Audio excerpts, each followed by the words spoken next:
You're listening to a Countout Podcast.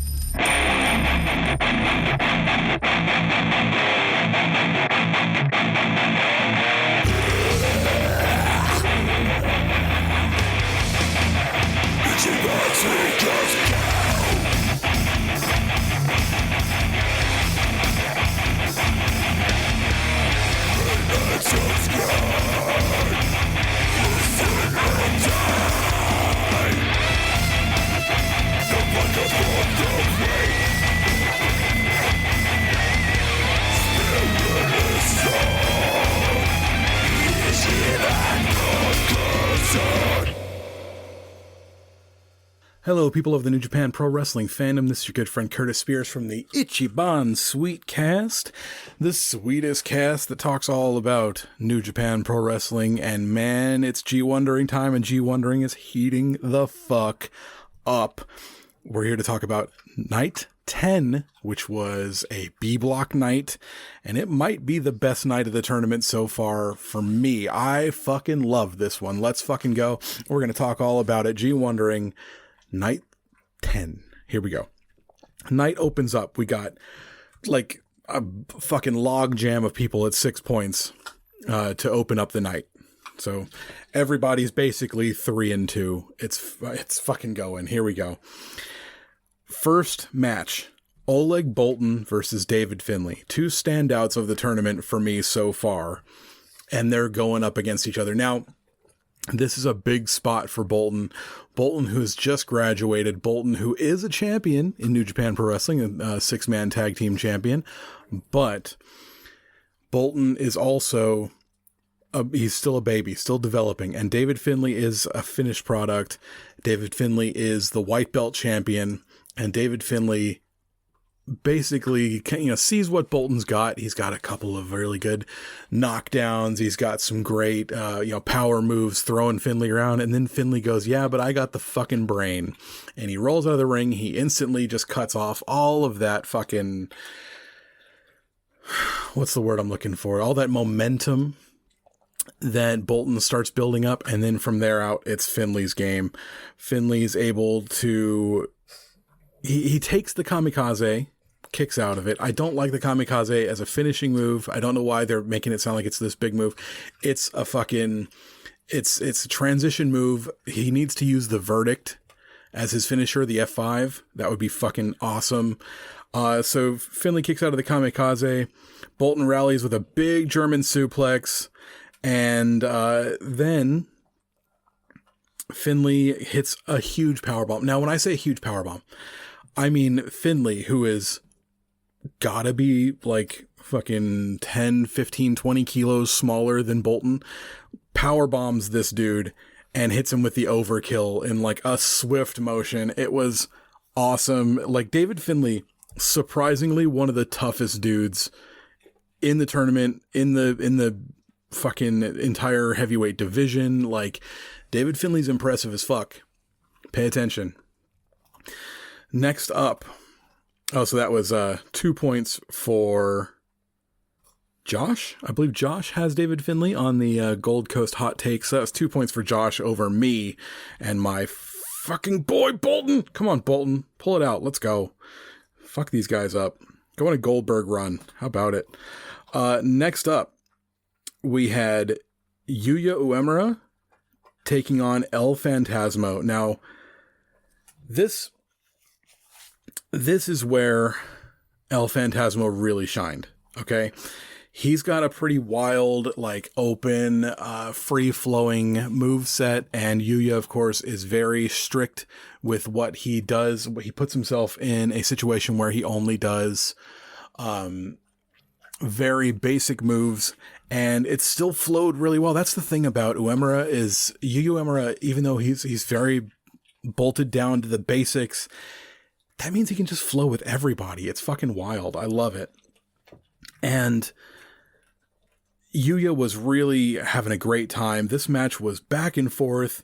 You could see little bits of heart showing up from El Phantasmo. You could see little bits of fire from Yuya, and it really built and built and built. The crowd was on it. The crowd was so good for this show. Yuya was able to kind of show Phantasmo who was boss with a bunch of his like suplexes and things like that.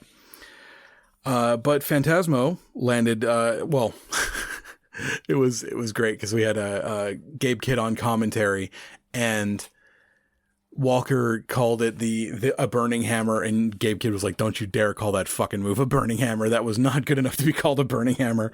And he hit the Thunder Kiss 86. But because Yuya had worked his arms, he wasn't able to do anything for the 3 count.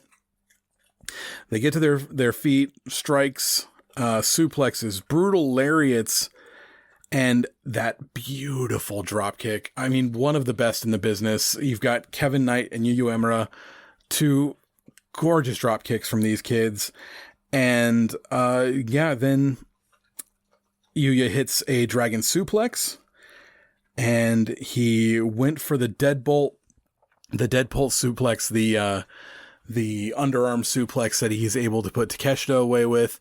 But he does this little flourish before he actually locks you into the deadbolt suplex. And while he was doing that flourish, Phantasmo was able to roll him up for the 3 count and get 2 points. That is 2 points for Josh. Josh, goddamn. I talk so much shit about your fucking choices of choosing all B block dudes. But yeah, that's 4 points for him on the night so far. Yuya is looking so good in this tournament, just showing how, with a bunch of basics, he can make anybody look good, and he can make himself look good too. I fucking love it. Phantasmo, after the match, was feeling it, bro. You could tell it's building. It's building to something. We're going to have to wait and see how it looks on night 12, but ooh, oh my gosh. Okay, next up, great fucking match. This was a banger, dude. Okay, you've got the hard-hitting Henare, the never open weight champion, versus Jeff Cobb, the monster. Ichiban Kaiju, the Imperial Unit, the world TV champion. This match was nothing but brothers doing brotherly things. You know, they were like, we love each other. We're going to fucking give each other the best we got. And man, did they. Big slams, big shots, fucking everybody going head to head.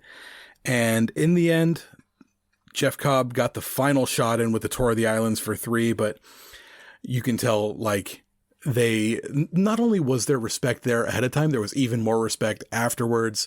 They gave each other fucking amazing strikes. They gave each other amazing fucking slams and big power moves. Just a big boy battle, and I fucking loved it. This one was a big must watch for me. If you like that sort of big boys doing big things, that's the one, man. Okay, 4th match. Goto, Superman, okay? Old man Goto, fucking Logan on his final run, going up against just, I mean, Takeshita, fucking, God, I hate saying it every goddamn time. Takeshita is a fucking boss.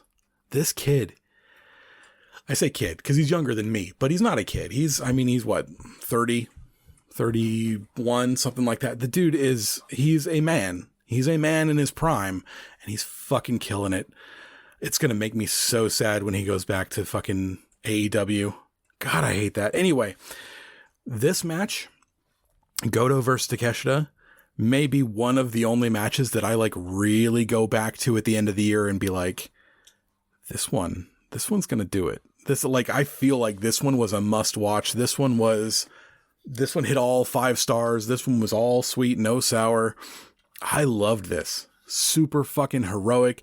2 big dudes doing big dude things, yes, but also 2 master storytellers working their craft.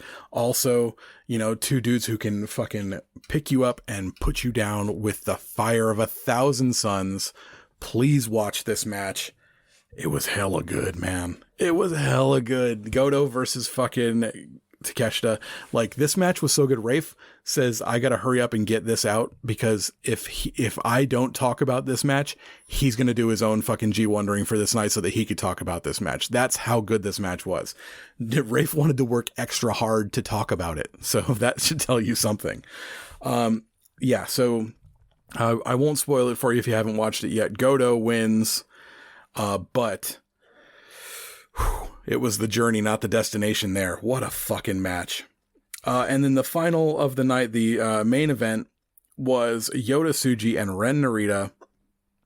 Tsuji, tons of fire, and, you know, they were choking each other out, hitting each other with big moves, fucking big punches. In the end, Tsuji goes for the Gene Blaster and hits an exposed turnbuckle. Narita hits him with the double cross, which I've already said I fucking hate. But he gets with... It's fucking cool. Okay, you know how sometimes people can do that thing where you try to hit a move on them and they'll go down and hit a handspring out of it? Yeah, Tsuji does one of those. And... he, after the handspring, just knees the fuck out of Narita right in the fucking face and then hits him with a Gene Blaster. Like, it was heroic because you've got, like, the mega handsome superhuman babyface doing mega handsome superhuman babyface things to one of the biggest heels in the company, and I fucking loved it. It was a great night. It ended on a great feel good. It had some awesome matches.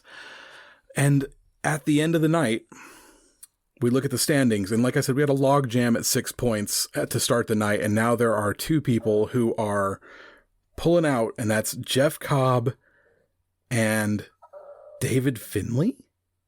Jeff Cobb and David Finlay at 8 points? Who'd have thunk it, man? What if I told you that leading the block would be David Finlay and Jeff Cobb, would you believe it? Yes, you would have. If you'd have looked at my...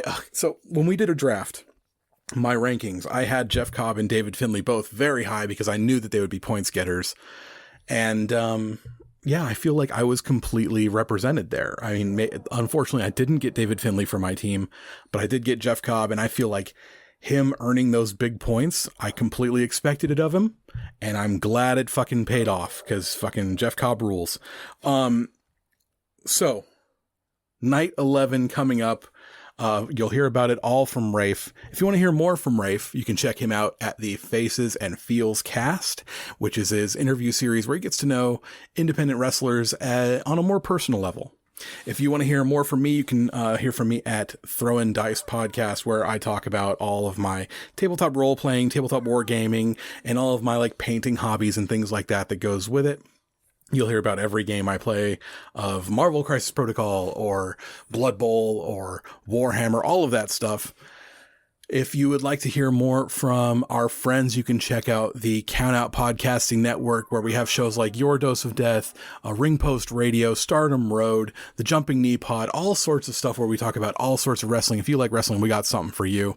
If you want to hear from our sister shows, Hot Friends, you can talk to the... the We Work Stiff podcast. We Work Stiff is where we went and did a fantasy draft for the G1 this year, and we're having so much fun with it. My team, the British Beefcakes, I feel like we got it in the bag, baby. We're pulling ahead. Sonata's doing it for me. Sonata's going to win the whole G1. Ugh. I know Rafe just fucking threw up in his mouth a little bit when I said that. Somewhere, he's not even listening to this podcast. He's somewhere working, and he stopped and he shivered and he said, "Evil is coming." Okay, but yes, check out the We Work Stiff podcast, check out Ring Post Radio, check out the Countout Podcast Network, check out Your Dose of Death, check out Throwin' Dice Pod, check out Faces and Feels cast, and you know what? Check in with your friends. Tell them you love them. Tell them Sonata's going to win the fucking G1 for me. All right, and come back soon. You'll hear about Night 11 with Rafe and Night 12 with me shortly. Thanks for checking us out. Thanks for telling a friend. Countout provides a wide variety of bonus content that is right at your fingertips. On the Countout Patreon, our podcasts are creating bonus content exclusively for you, their listener. For only $5 a month, you can watch instant reactions to major shows, watch-alongs, early access to main feed podcasts, some fun goof and gag audio, plus shows from some of the podcasters' outside interests. It's the best way to experience all that the Countout Network has to offer. So head on down to patreon.com/countout to take part in some of the best and most fun content wrestling has to offer. Again, that is patreon.com/countout.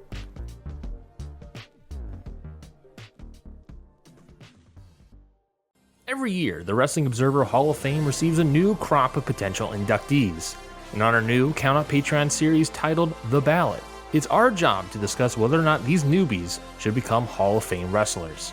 Hello, my name is Ryan Knightsey, and every month, a guest and I will analyze the regional careers of newly balloted wrestlers for the Observer Hall of Fame. Are they day one votes? Do they belong at all? Find out on the ballot every month on patreon.com/countoutpod. Again, check out the ballot on patreon.com/countoutpod. We hope to see you there. This has been a Countout Podcast.